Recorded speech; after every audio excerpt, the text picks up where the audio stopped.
नमस्कारम।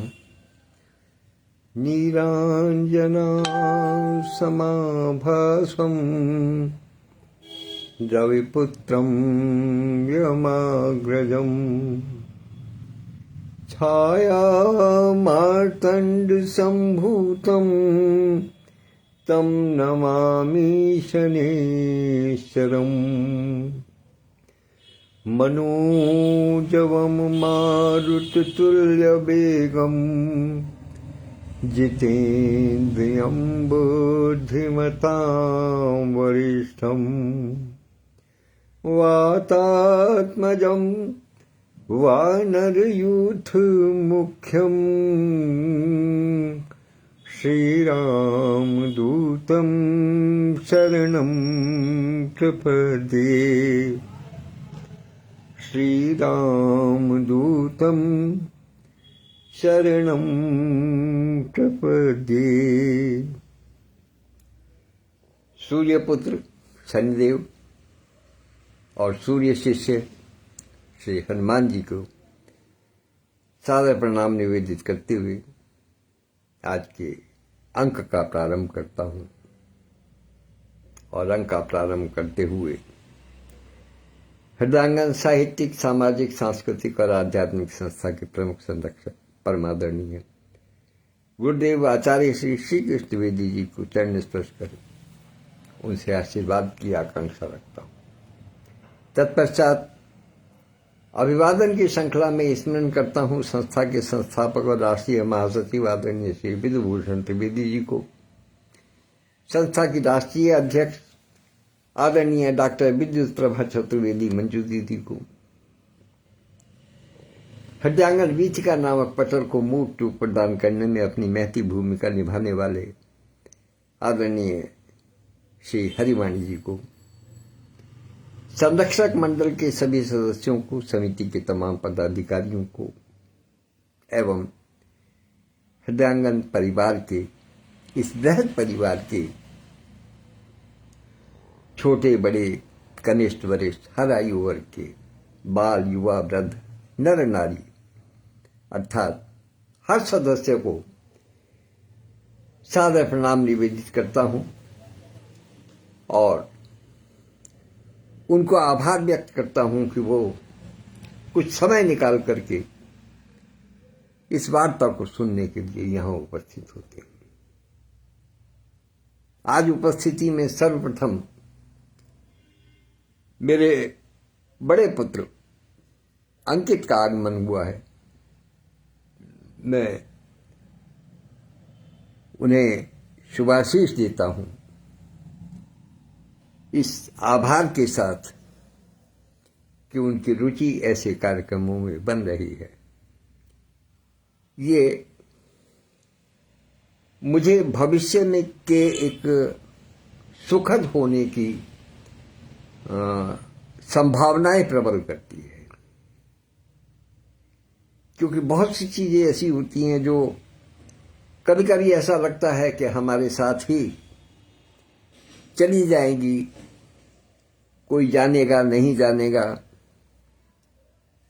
और यदि परिवार वाले ही नहीं जानेंगे तो फिर बाहर वाले कितना जान पाएंगे, इस बात में संदेह बना रहेगा।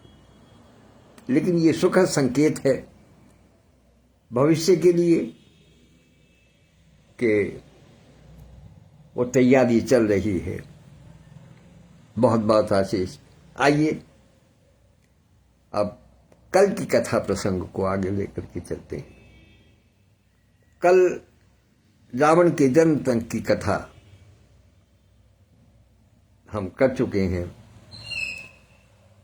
लेकिन उस कथा में कहीं एक बाद में जब सोचा गया, देखा नहीं लेकिन बाद में सोचा गया, तो लगा कि संभवतः प्रारंभिक जो मैंने वर्णन किया किसके साथ में विवाह हुआ, उसमें शायद कहीं कुछ गड़बड़ हो गई। शायद ना मैंने वो वाचन सुना है दोबारा से और ना मैंने फिर उसका संदर्भ कहीं लिया है, लेकिन मुझे अंदर से ऐसा लगता है कि शायद कहीं त्रुटि रह गई है, तो इसलिए उस वंशावली को मैं एक बार पुनः दोहरा देना चाहता हूं, ताकि यदि कहीं गलती हुई है तो वो ठीक हो जाए। बड़े भाई आदरणीय कृपा शंकर मिश्र जी भी उपस्थित हो गए हैं, ज्ञानी हैं, विद्वान हैं, वो जानते हैं। तो इसलिए मैं उस वंश परंपरा को एक बार पुनः यहां प्रस्तुत कर देना चाहता हूं कि राक्षस राज हेती का विवाह काल की पुत्री भया के साथ हुआ, जिससे उनको एक पुत्र विद्युत केश उत्पन्न हुआ। विद्युत केश का विवाह संध्या की पुत्री से हुआ, जिससे उनको पुत्र सुकेश उत्पन्न हुआ। और सुकेश का विवाह किसी गंधर्व कन्या से हुआ, उससे उनके 3 पुत्र हुए, माली, सुमाली और माल्यवान। उसमें सुमाली का विवाह जो केतुमती एक गंधर्व कन्या थी, जो नर्मद गंधर्व की पुत्री थी, उससे हुआ। और सुमाली और केतुमती के संपर्क से जो कन्या उत्पन्न हुई उसका नाम केकसी हुआ, जो फिर बाद में रावण की माता बनी। तो ये एक वंश परंपरा थी। पता नहीं क्यों मुझे अंदर से इस बात का आभास हो रहा था कि शायद मैं कहीं इस वंश परंपरा में कुछ त्रुटि कर बैठा हूं। तो आइए रावण के जन्म से बाद की बात करते हैं। रावण का जन्म हुआ, जैसा आप सब जानते हैं, कि केकसी के मन में था कि रावण को इतना दुर्धर्ष बना देना है, इतना दुर्दांत बना देना है, एक ऐसा योद्धा बना देना है जो किसी के भी बस में ना आ सके, जो विश्व विजयी बने। तो उसको उन्होंने शिक्षा दी कि विश्रवा मुनि से, जो उनके पिता हैं, उनसे ज्ञान, ध्यान, तप, योग, यज्ञ सबकी दीक्षा प्राप्त करे। और अंदर ही अंदर इस बात का भी ध्यान रखा कि उसके मन में कहीं देवत्व की भावना ना आ जाए। इसलिए जब एक बात ये कही जाती है कि जब कोई व्यक्ति एक साधारण रूप से जब तप करता है और उसका तप इतना प्रगाढ़ हो जाता है कि वो ईश्वर का सानिध्य प्राप्त करता है, ईश्वर उसको दर्शन देते हैं, ब्रह्मा जी, शिव जी या विष्णु भगवान जब उसको दर्शन देते हैं तो कहते हैं कि इतनी बड़ी भारी तपस्या करने के बाद में फिर मनुष्य से जब वो कहते हैं कि कोई वर मांग ले, तो वो हमेशा वर मांगने को मना कर देता है कि प्रभु आपके दर्शन हो गए, अब इससे बड़ा और क्या वर चाहिए, अब हमें कोई इच्छा नहीं है। लेकिन केकसी ने रावण के मन में एक विचार बनाया, उसके मन में एक पौधा बो दिया राक्षसत्व का, वीरता का, शक्ति का। तो लिहाजा उसने जब तपस्या की तो तपस्या तीनों भाइयों ने की, रावण ने, कुंभकर्ण ने, विभीषण ने, तीनों भाइयों ने इकट्ठी तपस्या की, घनघोर तपस्या की। तो रावण से जब वर मांगने की बात आई तो उन्होंने विश्व विजेता होने की बात कही कि मुझसा बलशाली कोई ना हो, विश्व विजेता रहो। ठीक। कुंभकर्ण में थोड़ी सी सद्बुद्धि थी, इसलिए वो ये चाहता था कि जब रावण जब इस पर मृत्युलोक पर शासन करेगा तो मैं कहां जाऊंगा शासन करने के लिए। तो वो इंद्र का पद प्राप्त करना चाहता था। तो जब ईश्वर ने जब उससे पूछा कि बताओ तुम्हें क्या चाहिए, तुम्हें क्या वरदान दें, तो माता सरस्वती उसकी जिह्वा पर बैठ गई। तो जहां वो इंद्रासन कहना चाहता था, वो इंद्रासन की जगह उसके मुंह से निंद्रासन निकला। और तथास्तु हो गया। अतः वो 6 महीने के लिए सोता था, 1 दिन के लिए उठता था, उसके बाद में फिर 1 दिन उठ करके फिर 6 महीने के लिए सो जाता था। विभीषण के मन में पूरी तरीके से देवत्व की भावना थी, इसलिए उसने ईश्वर की भक्ति का आह्वान किया, ईश्वर की भक्ति मांगी, और इस प्रकार से ये इनका पालन पोषण हुआ। आज के समाज में देख लें या किसी के समाज में देख लें, एक बहुत पुरानी कहावत कही जाती है कि सौत तो आटे की भी बुरी होती है। जो आटा गुथा हुआ होता है उसकी भी यदि कोई आकृति बना करके रख दिया जाए और उसको ये मान लिया जाए कि ये सौत है मेरी, तो किसी भी स्त्री को वो भी सहन नहीं होती। फिर विश्ववा ऋषि के तो इससे किक्सी से एक बहुत पहले से एक पत्नी थी, उसके पुत्र थे कुबेर।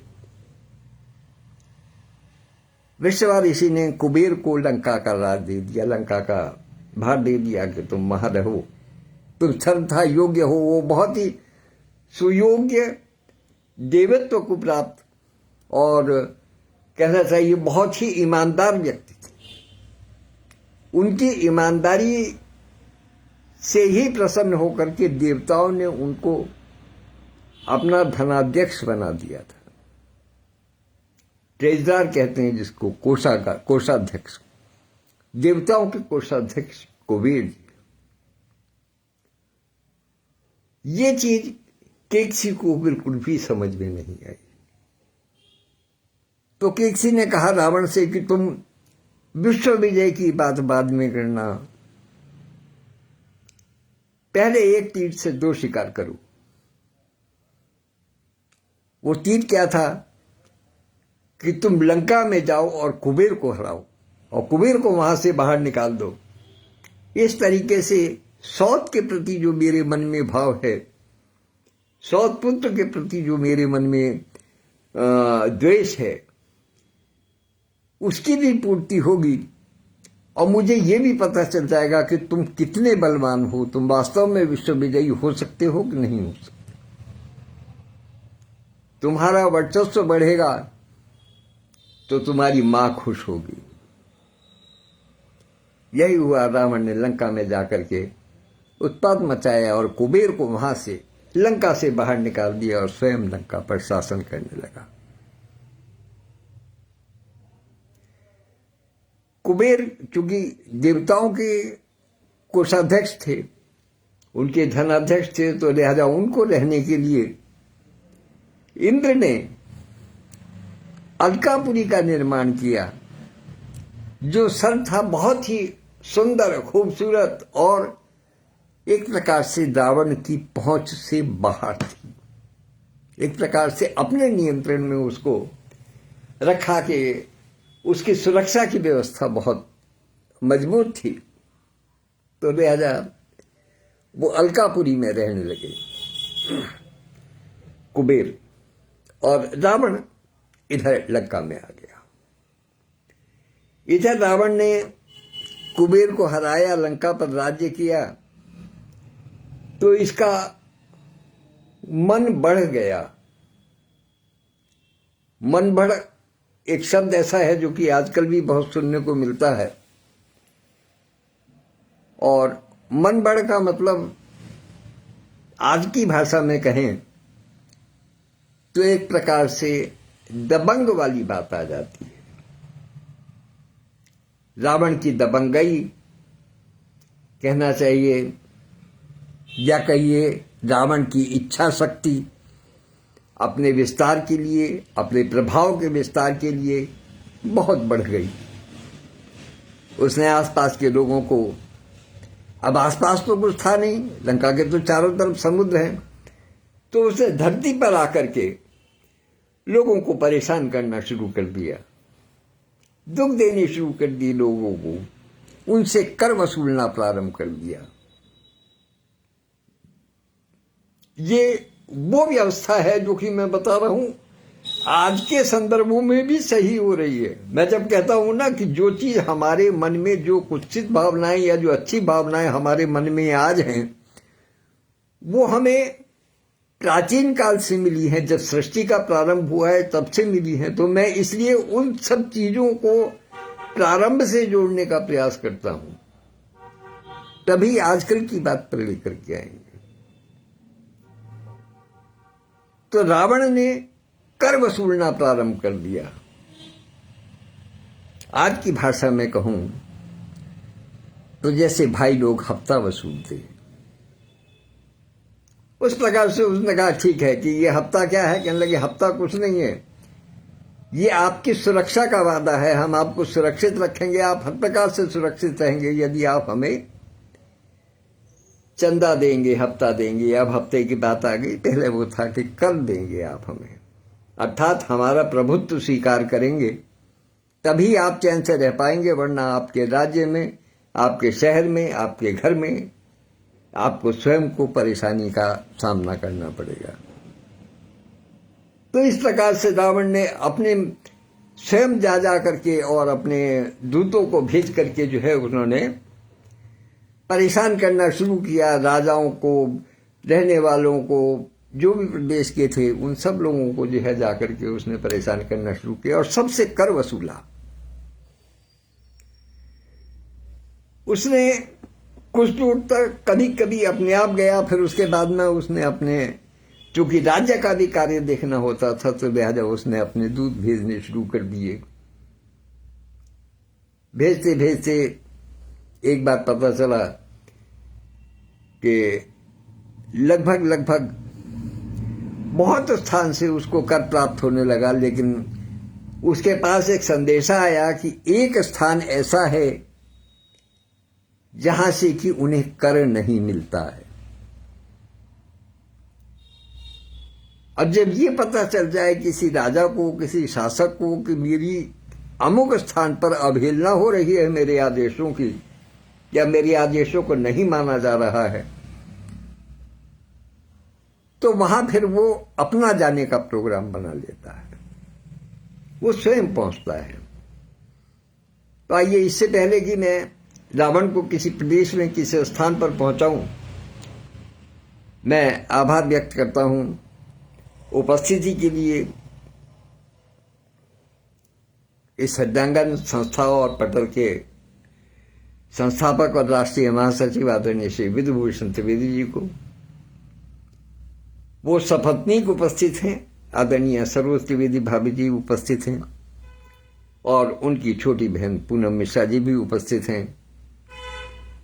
लखनऊ से हमारी बहन अनुपम शुक्ला, जो लता मंगेशकर अवार्ड से सम्मानित हैं, वो उपस्थित हैं। उनकी उपस्थिति को भी सादर प्रणाम करता हूं। और रावण को मुझे जिस स्थान पर पहुंचाना है वहां पहुंचाने का यत्न करता हूं। वो स्थान था अयोध्या का। अयोध्या वालों ने, उनके दूतों ने जाकर के कहा कि भाई हमें मिल जाए, उनकी तरफ को किसी ने ध्यान भी नहीं दिया। कर देने की तो बात छोड़ दो, किसी ने उनका संज्ञान भी नहीं लिया। तो रावण के पास खबर आई, रावण स्वयं अयोध्या पहुंचे हैं। ब्राह्मण आदमी, ब्राह्मण परिवार का, तो उसको ब्राह्मण के लिए तो कहते हैं कि सब जगह जो है वो हर स्थान पर उसके लिए जाना जो है वो होता था, प्रवेश होता था। वो उसके लिए कहीं कोई वर्जना नहीं थी कि वो कहाँ नहीं पहुंच सकते। अयोध्या पहुंचे, महल में पहुंचे। महल के द्वार पर जैसे ही पहुंचे तो देखा पहरेदारों ने कि एक ब्राह्मण है, क्योंकि वो लंका में रहता था। रावण का इधर आने का कोई औचित्य नहीं था, कोई कभी देखा नहीं, किसी ने कुछ सुना नहीं, तो लिहाजा वो ब्राह्मण देख करके, ब्राह्मण रूप देख करके जो है उनको अंदर सीधे सीधे प्रवेश मिल गया महल में। जो रानियां थी और दासियां थी महल में, उन्होंने सबने देखा कि एक ब्राह्मण पधारे हैं, तो उनका पद प्रक्षालन किया, उनकी सेवा शुश्रूषा की। और उनसे फिर आगमन का कारण पूछा। ये एक सूर्यवंश की रीति थी कि वो ब्राह्मणों का बहुत सादर सत्कार करते थे, स्वागत सत्कार बहुत होता था उनका। तो रावण का स्वागत सत्कार हुआ, उसको पूछा कि आप आज्ञा दें, क्या आप चाहेंगे। तब रावण ने अपना परिचय दिया कि मैं लंकापति रावण हूं।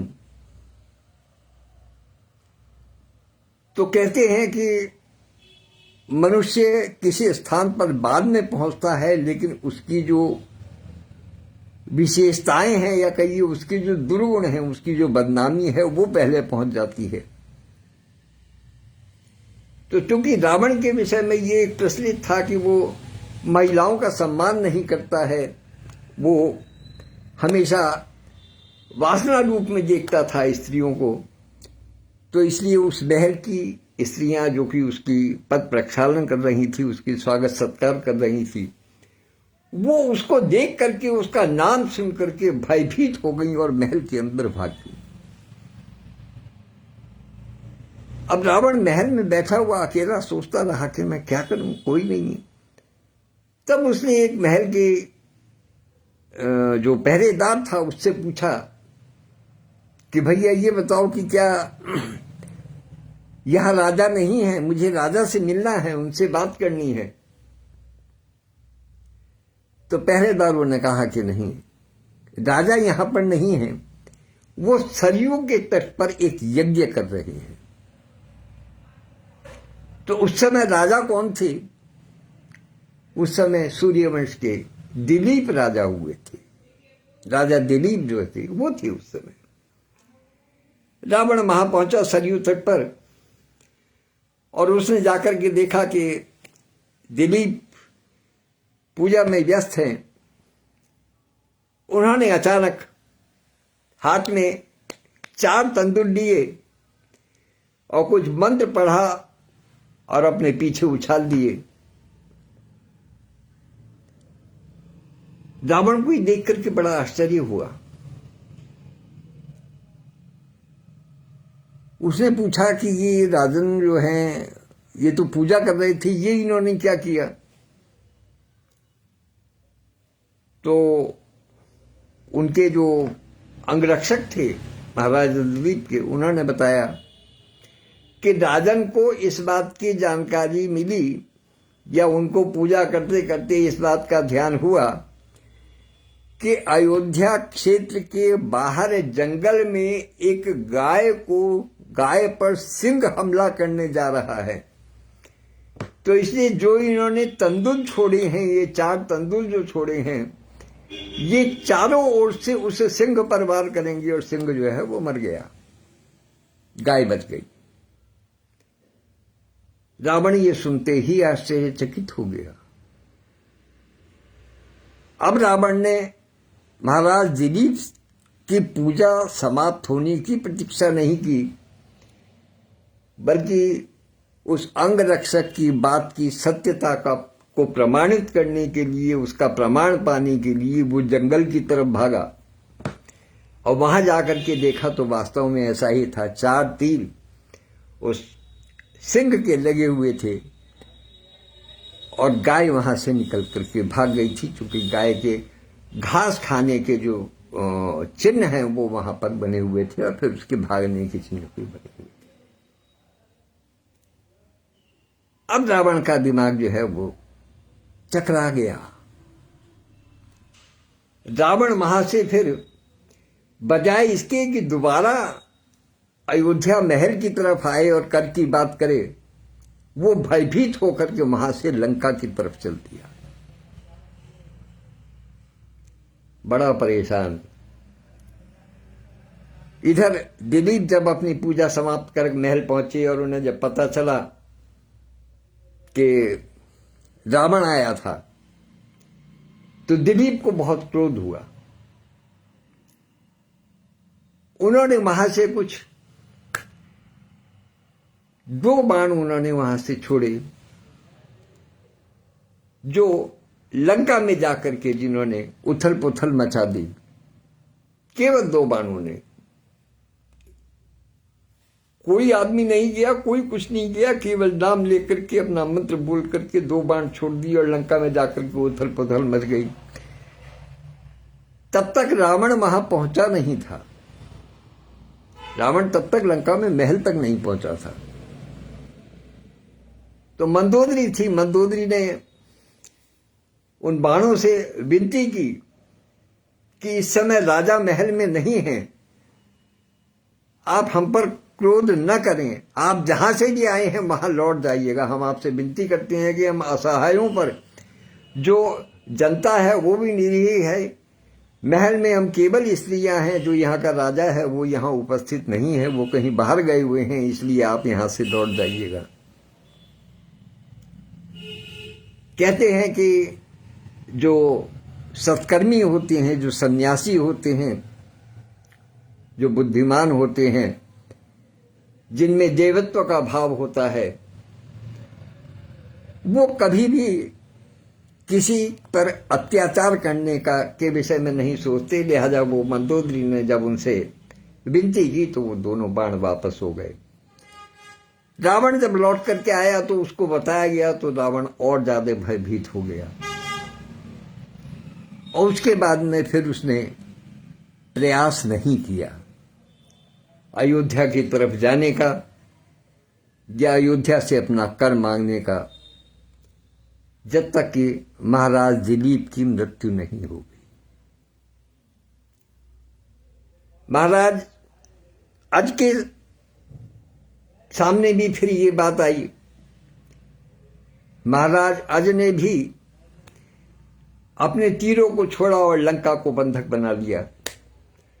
वहां भी मंदोदरी ने ही प्रार्थना की कि हम आपका सामना करने में समर्थ नहीं हैं, इसलिए आप लौट जाइएगा। और महाराजा अज के भी तीर जो हैं वो वापस लौट गए।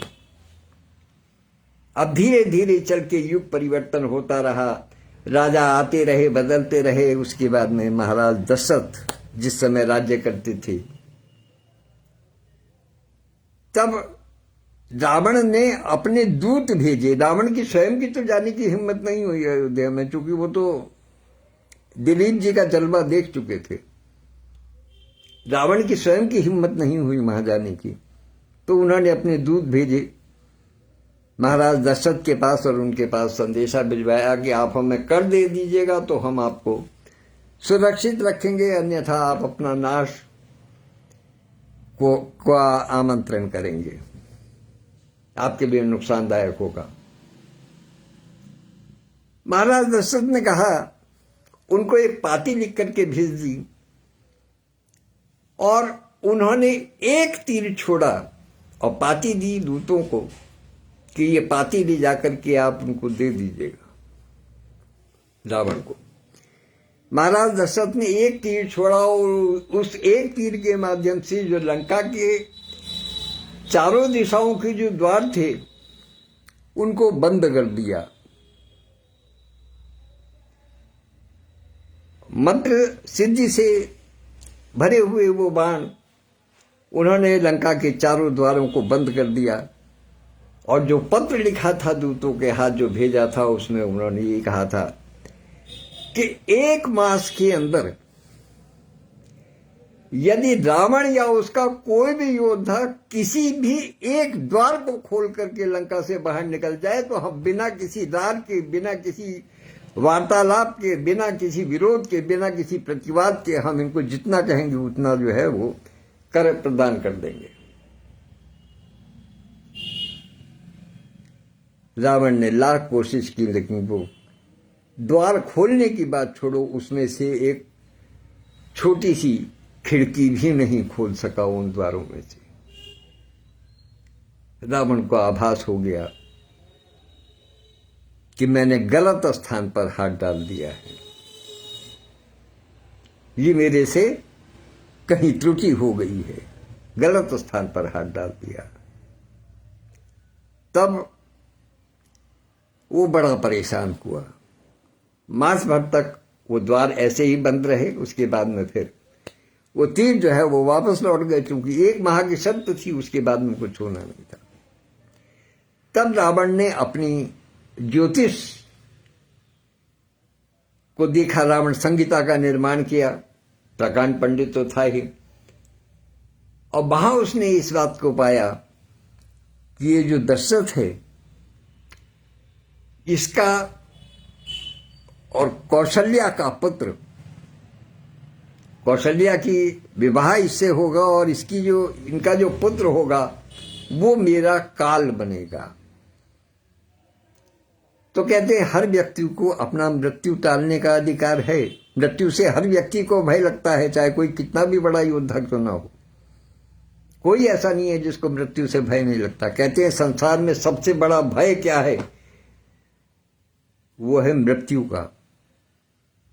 तो इसलिए मृत्यु को टालने का अधिकार उसके अपने शरीर के बचाव का काम करना हर व्यक्ति का मौलिक अधिकार है।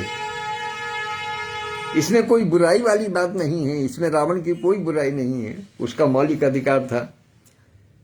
उसको जैसे ही इस बात का ज्ञान हुआ कि दशरथ का पुत्र मेरी मृत्यु का कारण बनेगा, तो वो तुरंत तपस्या की उसने भगवान भोलेनाथ, ब्रह्मा जी की तपस्या की,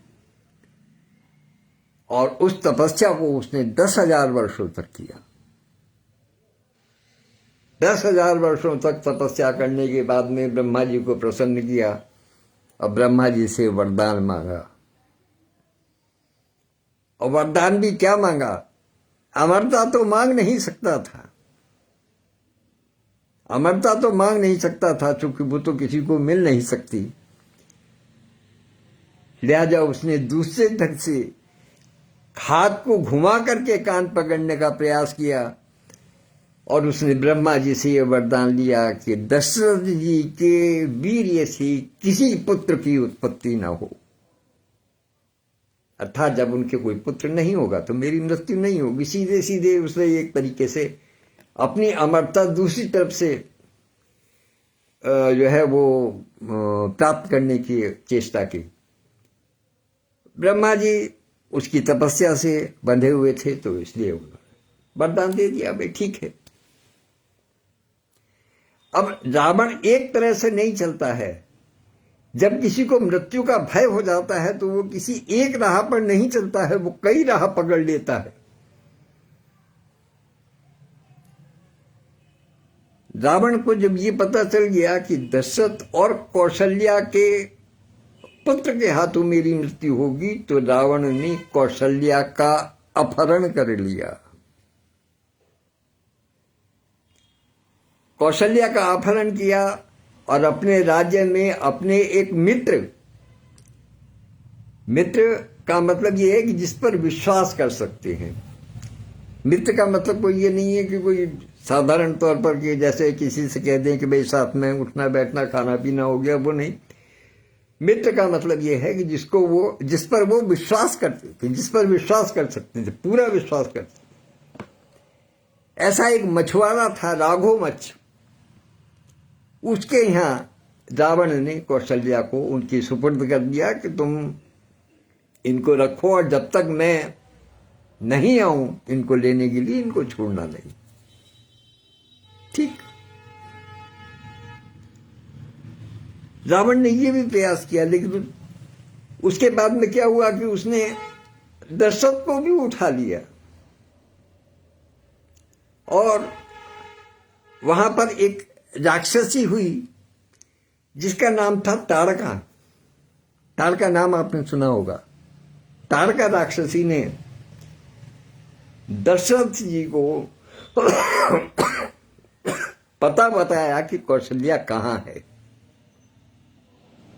दशरथ जी को कौशल्या तक पहुंचाया था, तो राघो मच्छ तक पहुंचाया, लेकिन उसके एवज में उसने एक वचन ले लिया।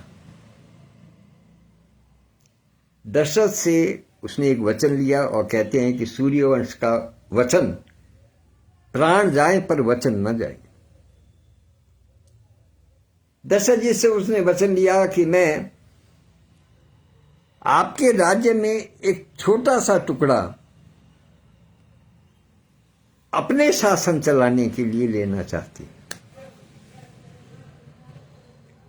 दशरथ जी ने उसको वरदान दे दिया, कालांतर में हुआ ये कि ब्रह्मा जी स्वयं रावण का रूप धर करके आए और उन दोनों को वहां से राघो मत्स्य से लेकर के गए, क्योंकि राघो मत्स्य को कहा गया था कि जब तक मैं स्वयं ना हूं तो तुम इसको देना नहीं, कौशल्या को किसी और को नहीं सौंपना, मुझे ही सौंपना। तो वो ब्रह्मा जी रावण का रूप धर करके आए और उन दोनों को वहां से लेकर के गए और फिर बाद में उन दोनों का विवाह हुआ। फिर जो जो घटनाक्रम हुई उससे आप सब लोग परिचित हैं। तो इस प्रकार से ये रावण ने यहां तक सारा कार्य किया अपनी मृत्यु को टालने के लिए। आइए अब समय है तो थोड़ा सा बस 5 मिनट और आगे बढ़ते हैं।